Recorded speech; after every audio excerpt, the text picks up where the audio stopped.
ঘি লাড্ডুৰ ৰেচিপিটো শ্বেয়াৰ কৰিম আজি।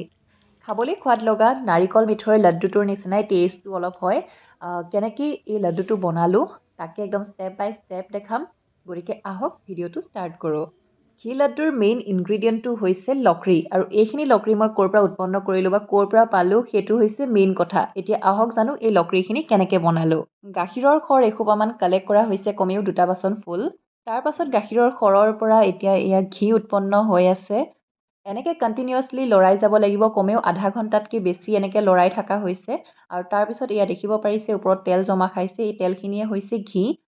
আৰু তলত যিখিনি দ্ৰৱিত বস্তু ৰৈ যায় সেইখিনিয়ে হৈছে লকৰি। এইখিনি আমি লকৰি বুলি কওঁ, আপোনালোকে কি বুলি কয় কমেণ্ট ছেকশ্যনত জনাব।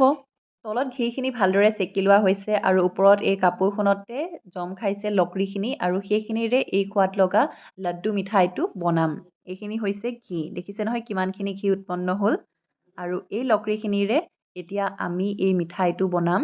এই লকৰিখিনিৰ লগত আৰু কেইটামান ইনগ্ৰিডিয়েণ্ট এড কৰিম, যিয়ে মানে লাড্ডুটো একদম বেছিয়ে সোৱাদ লগা কৰি দিব। এতিয়া ট্ৰেন্সফাৰ কৰিম এখন কাঁহীলৈ আৰু অলপমান স্পেচ কৰি ল'ম। নেক্সট এড কৰিম ডেচিকেটেড ককোনাট। ডেচিকেটেড ককোনাট মাৰ্কেটত এভেইলেবল থাকে। ডেচিকেটেড ককোনাটটো অপচনেল হয়, যদি আছে তেতিয়া ব্যৱহাৰ কৰিব, যদি নাই নিদিলেও কোনো কথা নাই, অকল লকৰিৰেও বনাব পাৰিব। ডেচিকেটেড ককোনাট মই 1.5 কাপ ব্যৱহাৰ কৰিছোঁ। এয়া 1 কাপ ফাৰ্ষ্টে দিলোঁ, তাৰপিছত 1/2 কাপ দিছোঁ। আৰু আলমণ্ড কেইটামান লৈছোঁ, এয়াও মই 1/4 কাপমান জোখৰ লৈ লৈছোঁ। এইটো অপচনেল হয়, যদি বাদাম থাকে সেয়াও দিব পাৰে, যদি বাদাম নাথাকে তেনেহ'লেও কোনো কথা নাই, অপচনেল হয়। অকল লকৰিৰেও এই লাড্ডুটো বনাব পাৰে। যদি সোৱাদ লগা কৰিব বিচাৰে তেনেহ'লে ইয়াতে কিচমিচ, কাজু, আলমণ্ড, পিষ্টাছ এক্সেট্ৰা এইবিলাকো দি দিব পাৰে। এতিয়া মিক্সিং জাৰ এটা লৈছোঁ, ইয়াতে মই লকৰি, ডেচিকেটেড ককোনাট আৰু বাদাম কেইটামান ফাৰ্ষ্টৰ বেটছটো দিছোঁ, আৰু ইয়াতে অকণমান গাখীৰ দিছোঁ। এইখিনি এতিয়া অলপমান কোৰ্চলি গ্ৰাইণ্ড কৰি ল'ম, একদম মিহি কৰি নুতুলোঁ, অকণমান মই চলাইছোঁ, মানে গোটেইখিনি যাতে অলপ বাইণ্ড খাওক সেইকাৰণে দি দিছোঁ মিক্সিং জাৰত।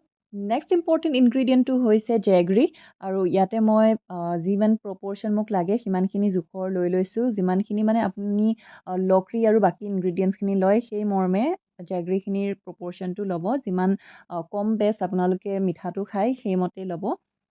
এতিয়া ভালকৈ মিক্স কৰি লৈছোঁ, যাতে জেগৰীখিনি লকৰি আৰু ককোনাট গোটেই মানে মিক্সচাৰটো যাতে ভালকৈ কম্বাইন হৈ যায়। এনেকৈ হাতেৰে দিয়ে মিক্স কৰি লোৱা হৈছে।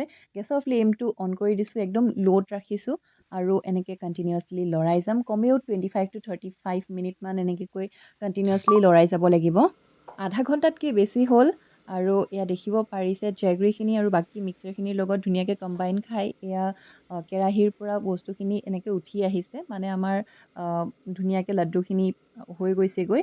এতিয়া লাড্ডু শ্বেপত এনেকৈ 2টা হাতেলিৰ মাজত এনেকৈ গোল গোল কৰি কৰি এই লাড্ডুকেইটা বনাই লোৱা হৈছে, আৰু দেখিব পাৰিছে কিমানকেইটা লাড্ডু ইয়াৰ পৰা আমি এতিয়া তৈয়াৰ কৰিবলৈ পাৰিম। আগলৈ ভিডিঅ'টো চাই যাওকচোন, দেখি মানে একদম ভাল লাগি যাব। আৰু গাৰ্নিচিঙৰ বাবে মই আলমণ্ড কেইটামান লৈছোঁ, আৰু এনেকৈ মিহি মিহিকৈ এনেকৈ শ্লাইচ কৰি কৰি কাটি লৈছোঁ। আৰু এতিয়া আহক গাৰ্নিচিং কৰোঁ।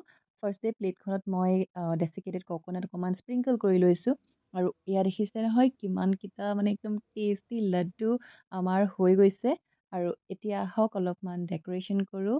লাড্ডুকেইটা প্লেচ কৰিছোঁ, আৰু ইয়াৰ ওপৰত অকণমান আলমণ্ড ছটিয়াই দিম, যাতে দেখিবলৈ কাৰণে ভাল লাগক আৰু খায়ো ভাল লাগক। এয়া দেখিছে ফাইনেল ৰিজাল্টটো, আৰু লাড্ডুকেইটা খাবলৈও বহুতেই টেষ্টি হয়।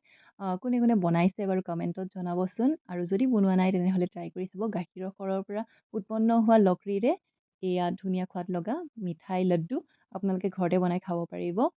আজি এই ভিডিঅ'টো কেনেকুৱা পালে কমেণ্ট কৰি জনাব।